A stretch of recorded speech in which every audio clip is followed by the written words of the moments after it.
السلام علیکم۔ ایک بہن کا سوال ہے، کیا کسی غیب بتانے والے کے پاس غیب کی باتیں پوچھنے جانا جائز ہے یا ناجائز؟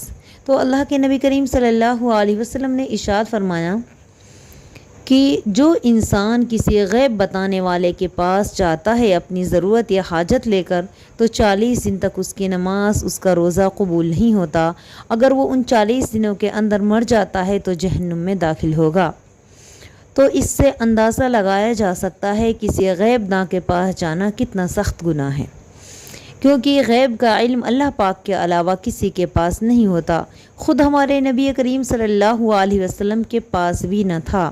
اللہ کے نبی کریم صلی اللہ علیہ وسلم کے اوپر جادو کیا گیا، آپ کو پتہ نہ تھا۔ حضرت جبریل نے آ کے بتایا کہ محمد آپ کے اوپر جادو کیا گیا ہے۔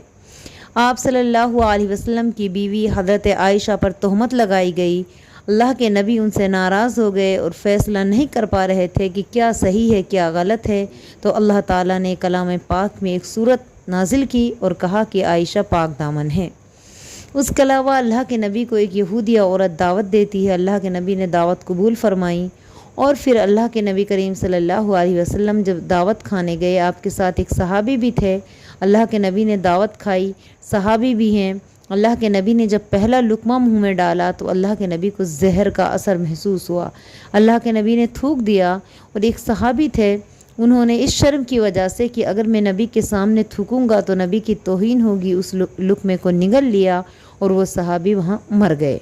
تو اس سے پتہ چلتا ہے کہ نبی کو اپنے سامنے رکھے ہوئے کھانے میں زہر کا علم نہیں ہو سکتا، تو ان باباؤں کو، ان پیر مریدوں کو، مرشدوں کو کیسے معلوم ہو سکتا ہے غیب کا علم؟ یہاں تک کہ جنات، شیطان بھی غیب کا علم نہیں جانتے، الا یہ کہ اس جگہ وہ موجود ہوں جس جگہ کوئی حادثہ ہوا ہو۔ تو اللہ کے نبی نے یہ فرمایا کہ جب کوئی بندہ پیدا ہوتا ہے، کوئی بچہ پیدا ہوتا ہے، تو اس کے ساتھ پیدا ہوتے ہی ایک شیطان لگا دیا جاتا ہے، جو اس کے ہر کام کو دیکھتا ہے، اس کو برائیوں کی طرف ابھارتا ہے، برائیوں کی طرف اس کا رجحان لے جاتا ہے، اور اس کو ہم اپنی زبان میں موکل بھی کہتے ہیں۔ تو جب کوئی بندہ غیب کا علم پوچھنے کے لیے کسی غیب داں کے پاس جاتا ہے، تو وہ غیب کا علم بتانے والا انسان اپنے پاس 2-4 جنات شیطان کو اپنے قبضے میں رکھتا ہے۔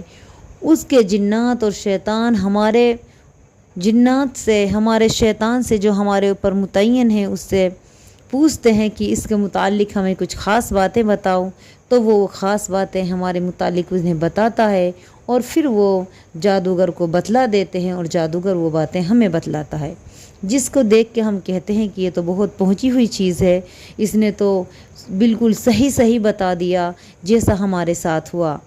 تو یہ اپنے پاس سے وہ نہیں بتاتا، بلکہ وہ ہمارے شیطان، ہمارے جنات سے پوچھ کر ہی وہ باتیں ہمیں بتاتا ہے، تو اس میں اس کا کوئی کمال نہیں ہوتا۔ یہ سب حرام ہے، جائز نہیں ہے، اللہ تعالیٰ نے بالکل اس کو حرام قرار دیا ہے۔ یہاں تک کہ اللہ کے نبی نے یہ بھی فرما دیا، من تعلق تمیمۃ فقد اشرک، جس نے کوئی تعویذ گنڈا لٹکایا اس نے شرک کیا۔ ان الشرک لظلم عظیم، بے شک شرک سب سے بڑا گناہ ہے۔